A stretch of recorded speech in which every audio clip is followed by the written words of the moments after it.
जळगाव विधान परिषदेच्या मतमोजणीला 8 वाजल्यापासून या ठिकाणी सुरुवात होणार आहे. आपण आहोत जळगाव जिल्हाधिकारी कार्यालयात. या ठिकाणी बालप बचत भवन या ठिकाणी हे मतमोजणी सुरुवात होणार आहे. सकाळी 8 वाजल्यापासून या ठिकाणी मतमोजणीला सुरुवात होईल. या ठिकाणी 3 टेबल या ठिकाणी लावण्यात आलेले आहेत. त्याचप्रमाणे राजकीय बलाबल बघितलं तर या ठिकाणी महाविकास आघाडी विरुद्ध युती या ठिकाणी लढत प्रमुख आहे. त्यामध्ये शिंदे सेनेच्या ज्या उमेदवार होता त्यांनी बंडखोरी या ठिकाणी केली होती रेश्मा खाडे यांनी.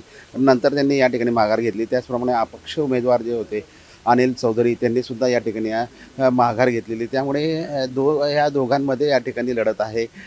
शरद तायडे आणि नंदकिशोर महाजन हे भाजपाचे उमेदवार आहे आणि शरद तायडे जे आहे हे या ठिकाणी उभाठा गटाचे या ठिकाणी उमेदवार आहेत. त्यामुळे कोणाचा विजय या ठिकाणी होणार याकडे सर्वांचं लक्ष लागून आहे.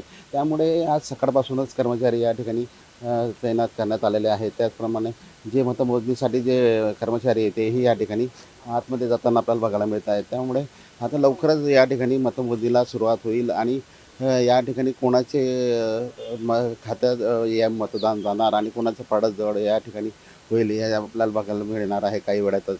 मात्र विजयाचा दावा दोघी उमेदवारांनी या ठिकाणी केला असून लवकरच या ठिकाणी मतमोजणीला सुरुवात होऊन कोण विजय होईल याकडे सगळ्यांचे लक्ष लागून आहे. संजय महाजन, साम TV, जळगाव.